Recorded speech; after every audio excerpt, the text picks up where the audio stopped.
Good morning student. आज हम लोग मेंडल लॉ का जो 3 लॉ हैं उनके बारे में डिस्कशन करेंगे। मेंडल लॉ को जैसे कि यहाँ पे आपने देखा है प्रिंसिपल ऑफ इनहेरिटेंस और मेंडल लॉ ऑफ इनहेरिटेंस।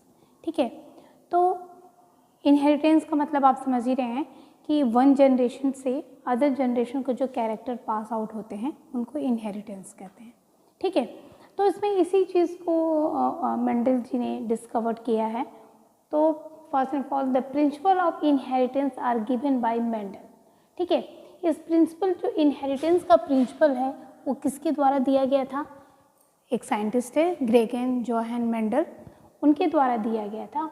और इसी बेस पर इस प्रिंसिपल को या इस लॉ को मेंडल लॉ ऑफ इनहेरिटेंस कहते हैं। ठीक है, और जो मेंडल लॉ ऑफ इनहेरिटेंस है वो मेनली 3 टाइप्स के हैं। ठीक है, पहला हमारा है law of dominance, law of segregation and law of independent assortment. जो law of dominant and law of segregation है वो मोनो हाइब्रिड क्रॉस पे बेस्ड है, जो मेरी वीडियो ऑलरेडी पढ़ चुकी है, उससे आप लोग स्टडी करें। और दूसरा जो है लॉ ऑफ तीसरा जो है लॉ ऑफ इंडिपेंडेंट असॉर्टमेंट। तो ये जो है वो मेनली डाई हाइब्रिड क्रॉस पे बेस्ड है। ठीक है, अब हम आ जाते हैं कि लॉ ऑफ डोमिनेंसी या लॉ ऑफ डोमिनेंस क्या है। लॉ ऑफ डोमिनेंस के हिसाब से जब मैं मोनो हाइब्रिड क्रॉस भी पढ़ा रही थी तो एफएन जनरेशन में वो कैरेक्टर, ठीक है, जो अपीयर होते हैं उन्हीं को डोमिनेंस कैरेक्टर कहते हैं या डोमिनेंट कैरेक्टर कहते हैं। ठीक है, और ये कैरेक्टर क्या कहते हैं कि इनके साथ में जो रिसेसिव कैरेक्टर होते हैं उनके इफेक्ट को हिडन कर देते हैं, दबा देते हैं, वो हमें एफएन जनरेशन में अपीयर नहीं होते हैं। तो वही है, क्या देखिए क्या लिखा है, according to this law pure dominant and pure recessive parent is crossed in F1 generation only dominant character is appear. तो वो मोनो हाइब्रिड क्रॉस में मैंने बताया था, देखिए यहाँ पे भी मैंने वो क्रॉस करके दिखा रखा है कि ये प्योर टॉल है, ये प्योर डॉर्फ है। इनका जो क्या जीनोटाइप टीटी है, इनका जीनोटाइप जो है स्मॉल टीटी है, उनका कैपिटल टीटी है। और ये क्या है?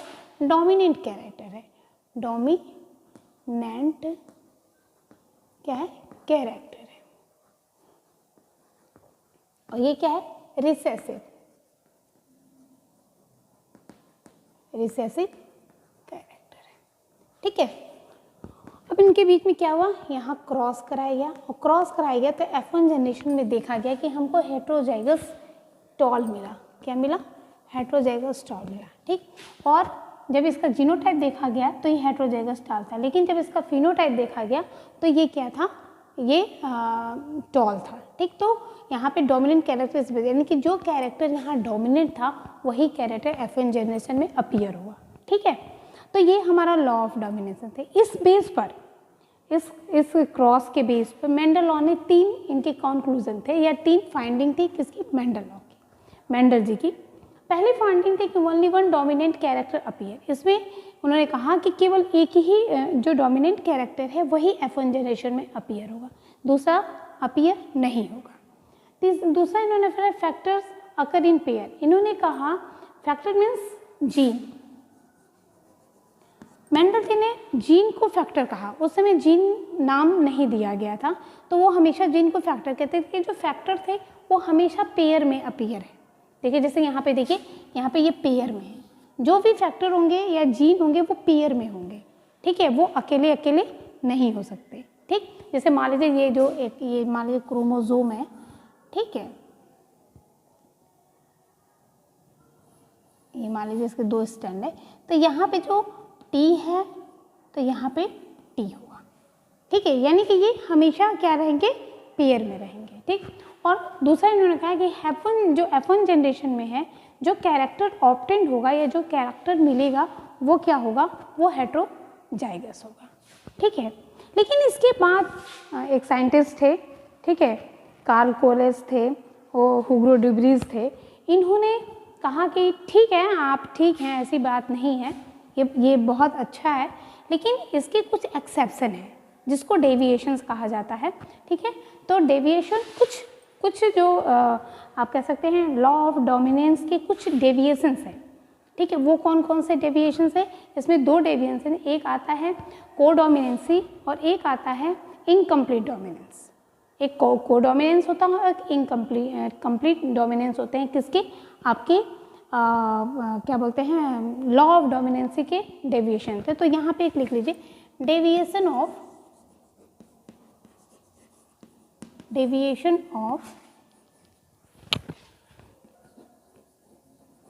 Law of dominance. इसके बारे में भी हम डिटेल से पढ़ेंगे। फर्स्ट है आपका इनकम्प्लीट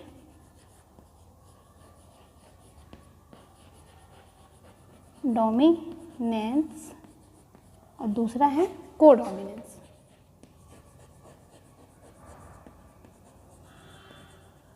क्या है? एक है इनकम्प्लीट डोमिनेंस और दूसरा है कोडोमिनेंस। इनकम्प्लीट डोमिनेंस में यहाँ पे मैं लिख दे रही हूँ। ठीक है, ठीक है, एक मिनट। ठीक है, अब इनकम्प्लीट डोमिनेंस में क्या क्या आता है और यहाँ पे लिख रही हूँ इन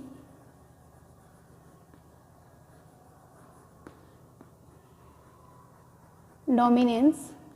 इनकम्प्लीट डोमिनेंस में मेनली तीन चीज़ों को हम लोग पढ़ते हैं। क्या पढ़ते हैं? पहला तो लिखते हैं, इसका बेस्ट एग्जांपल है 4 o'clock प्लांट। क्या है? 4 o'clock प्लांट। दूसरा है इंड्यूसियल फाउल। क्या है? इंड्यूसियल फाउल। एंडोल्यूसियन फाउल।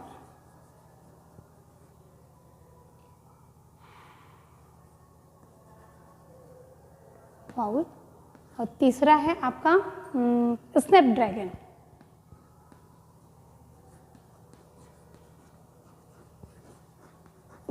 ये तीन इनकम्प्लीट डोमिनेंस के आपके एग्जाम्पल हैं। ठीक है, और दूसरा आता है आपका कोडोमिनेंस। एक सेकेंड, यहाँ है कोडोमिनेंस के क्या एग्जाम्पल हैं? फर्स्ट है आपका AB ब्लड ग्रुप। ठीक है, ब्लड ग्रुप। दूसरा एग्जाम्पल है आपका MN ब्लड ग्रुप। इसके बारे में हम डिटेल से पढ़ेंगे, इन सभी के बारे में हम लोग डिटेल से पढ़ेंगे। और एक है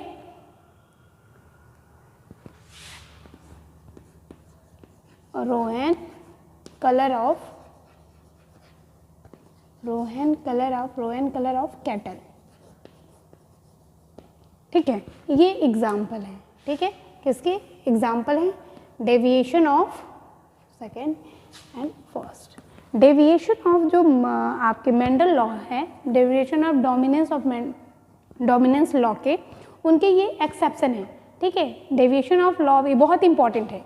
मेन इस कह सकते हैं कि इस लॉ का ये जान है जो इसकी एक्सेप्शन है। आप जानते हैं एक्सेप्शन ही एग्जामिनेशन में पूछे जाते हैं।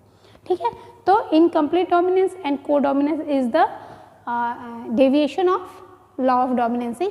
और इसमें भी इनकम्प्लीट डोमिनेंस के तीन एग्जाम्पल है, 4 o'clock प्लांट और आपका क्या बोलते हैं एंडोल्यूसियन फाउल और स्नैपड्रैगन। और आपके क्या बोलते हैं कोडोमिनेंस के AB blood group, MN blood group और रोएन कलर ऑफ कैटल। ठीक है, तो ये इसके मेन डेविएशंस और ये आपका फर्स्ट लॉ ऑफ क्या बोलते हैं मेंडल या लॉ ऑफ डोमिनेंसी। ठीक है, और नेक्स्ट लॉ है लॉ ऑफ सेग्रीगेशन, या आप कह सकते हो सेकेंड लॉ है। क्या है? Law of segregation. Law of segregation पे आपका किस पे बेस्ड है? आपका ये मोनोहाइब्रिड क्रॉस पे बेस्ड है। ठीक है, तो हम लोग लॉ ऑफ सेग्रीगेशन, अब देखिए लिखा है लॉ ऑफ सेग्रीगेशन का मतलब ये होता है सेपरेट होना। ठीक है, देखिए इस सारे लॉ का जो आप कह सकते हैं कि सारे लॉ का जो इम्पोर्टेंट होता है वो इसके क्या है, एक्सेप्शन है, ठीक है। तो it is also called law of purity gamete. देखिए ये जो गैमेट्स का फॉर्मेशन होता है उसके लिए रिस्पॉन्सिबल है कि इनका कहना है कि जो गैमेट का फॉर्मेशन होता है उनमें किसी टाइप के हेट्रोजाइगस कंडीशन की गुंजाइश ही नहीं होती है। क्यों? क्योंकि जब एनाफेज में, यहाँ पे देखिए क्या होता है, एनाफेज में, anaphase of cell division,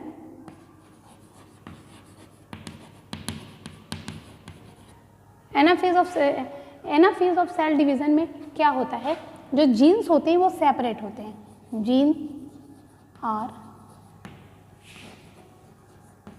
separate, एक दूसरे से सेपरेट हो जाते हैं। यही रीज़न है कि इसको प्योरिटी ऑफ गैमेट, यानी कि गैमेट के फॉर्मेशन के समय एनाफेज स्टेज में ये क्या होते हैं, डिसजंक्शन होता है, सॉरी डिसजंक्शन कह रहे हैं, अलग अलग के क्या होते हैं, सेपरेट हो जाते हैं, ठीक। तो according this law during gamete formation pair of alleles separate from each other and goes separately in a gamete. आपने देखा, जैसे मान लीजिए हमने बताया था ये टी है, ये टी है, ये टी है, ये टी है।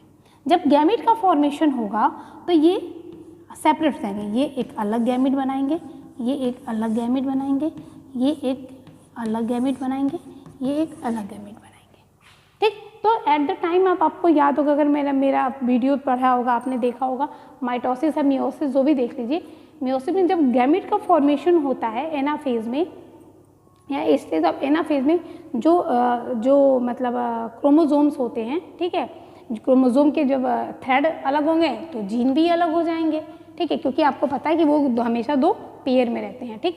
और जब वो थ्रेड अलग होंगे तो वो भी अलग हो जाते हैं। तो इसीलिए इनको कहा था separately in a gamete, hence gamete are always pure in haploid. देखिए यहाँ पे पहले ये क्या है, ये डिप्लॉइड फॉर्म में है, किस फॉर्म में है, ये डिप्लॉइड है, लेकिन जब गैमेट का फॉर्मेशन हो गया तो देखिए एक एक लेके ये क्या हो गए, हैप्लॉइड हो गए, हैप्लॉइड फॉर्म में हो गए, ठीक है। तो hence gamete are always pure, that is haploid, no mixing of allele in a gamete. इसमें कोई एलील नहीं होता है, कोई मिक्सिंग की कोई भी गुंजाइश ही नहीं होती है, किसमें, सेग्रीगेशन, लॉ ऑफ सेग्रीगेशन, ठीक है। और इसी में देखिए, इसी में क्या होता है कि जब अगर इनमें सेग्रीगेशन नहीं होता है तो क्या होता है कि जैसे मान लीजिए कि सेग्रीगेशन नहीं हुआ और दिक्कत हो गई, तो जहाँ पे जैसे मान लीजिए, जैसे आप भी जानते हो कि जो ये जब भी क्रॉस होता है तो 23 पेयर ऑफ जिन कहाँ से, फादर से आते हैं, 23 पेयर ऑफ जिन मदर से आते हैं, तो उनका कॉम्बिनेशन हो गया आपका 46 हो जाता है, ठीक। लेकिन कभी कभी अगर ये नहीं हुआ, ये सेपरेट नहीं होते, तो कभी कभी क्या होता है कि एक तरफ ज़्यादा जिन चले जाते हैं। तो आपने जितने सिंड्रोम पढ़े हैं ना, आपने डाउन सिंड्रोम पढ़ा होगा और लाइन फिल्टर सिंड्रोम पढ़ा होगा, तो ये सब क्या हैं, ये सब आपके लॉ ऑफ सेग्रीगेशन के डेविएशन, मतलब क्या वो हैं कि ये नॉन डिसजंक्शन हो गए, या इनमें जंक्शन हुआ ही नहीं, ठीक है, ठीक है। तो इसमें कौन सी प्रोसेस, अगर ऐसा नहीं होता तो ये नॉन डिसजंक्शन, अगर ये सेपरेट नहीं होंगे तो नॉन डिसजंक्शन ऐसे प्रॉब्लम क्रिएट हो जाएंगे और बहुत सारे सिंड्रोम अपीयर हो जाएंगे। इसके बारे में हम लोग आगे पढ़ेंगे, ठीक है। तो ये क्या होता है, गैमेटोजेनेसिस के समय, ये किस समय होता है, ये प्रोसेस कहाँ होती है, गैमेटोजेनेसिस के, तो जेनेसिस, गैमेटोजेनेसिस की जब प्राइम के गैमेट का जब फॉर्मेशन होगा तो लॉ ऑफ सेग्रीगेशन होता है। लॉ ऑफ इंडिपेंडेंट असॉर्टमेंट, ठीक। अब यहाँ पे ये कह रहा है कि जितने भी ये जो आपके जीन्स हैं ये अपने आप को क्या करते हैं, इंडिपेंडेंटली अपने आप को एक्सप्रेस करते हैं। जैसे कि हम बताते हैं, देखिए लिखा है, this law is also called law of free range combinations, it is based on dihybrid cross, ठीक है। ये फ्री हैं कॉम्बिनेशन बनाने के लिए, किसी के साथ कोई कॉम्बिनेशन बना सकता है, जब भी बताएंगे आगे कैसे। According to this law inheritance of one gene is independently to inheritance of other gene. ये बिल्कुल अलग हैं, मस्त बोले हैं, एकदम फ्री है, कोई किसी के साथ जाए, कोई किसी के साथ कोई भी कॉम्बिनेशन बना सकता है। इसमें ये नहीं है कि वो उसके साथ नहीं जाएगा, वो इसके जाए, अगर नहीं जाएगा तो न्यू कॉम्बिनेशन नहीं बनेंगे, ठीक है, जो कि हमारे इवोल्यूशन के लिए अच्छे नहीं हैं, ठीक। या कह सकते हैं each gene can combined with another gene, कोई भी जीन किसी के साथ कंबाइंड कर सकते हैं। और मैंने बताया कि डाई हाइब्रिड क्रॉस है, जैसे कि मान लीजिए हमने डाई हाइब्रिड जब क्रॉस आपको हम पढ़ा रहे थे तो हमने किया था क्या कैरेक्टर लिया था, राउंड, क्या लिया था, राउंड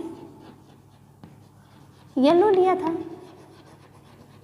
यानी कि आर वाइट लिया था, और एक लिया था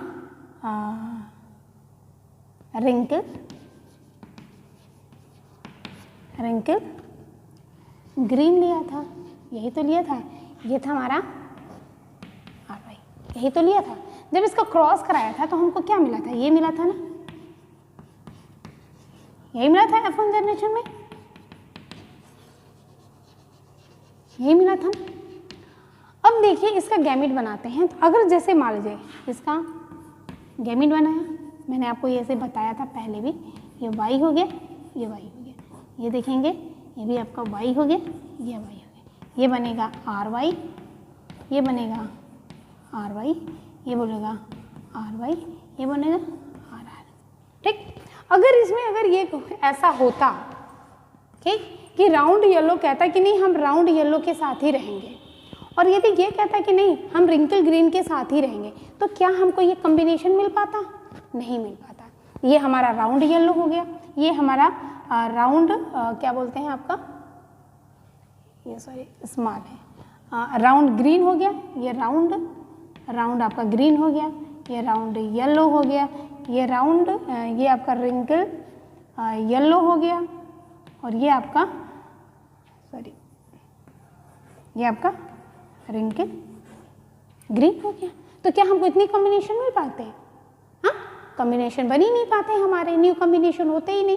तो इस लॉ ऑफ इंडिपेंडेंट असॉर्टमेंट में कहा कि नहीं, ऐसा नहीं है, जितने भी जीन हैं, ठीक है, या एक क्रोमोसोम पे जो प्रेजेंट एलील्स हैं, वो अपने आप को सेपरेटली किसी के साथ जाकर के कोई न्यू कॉम्बिनेशन बना सकता है, ठीक।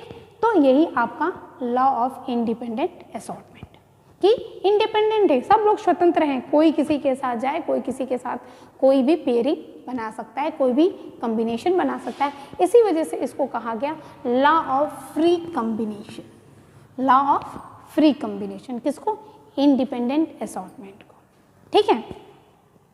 और जो है इसमें ये जो होता है आपके इवोल्यूशन के पॉइंट ऑफ व्यू से बहुत ही इम्पॉर्टेंट है, ठीक।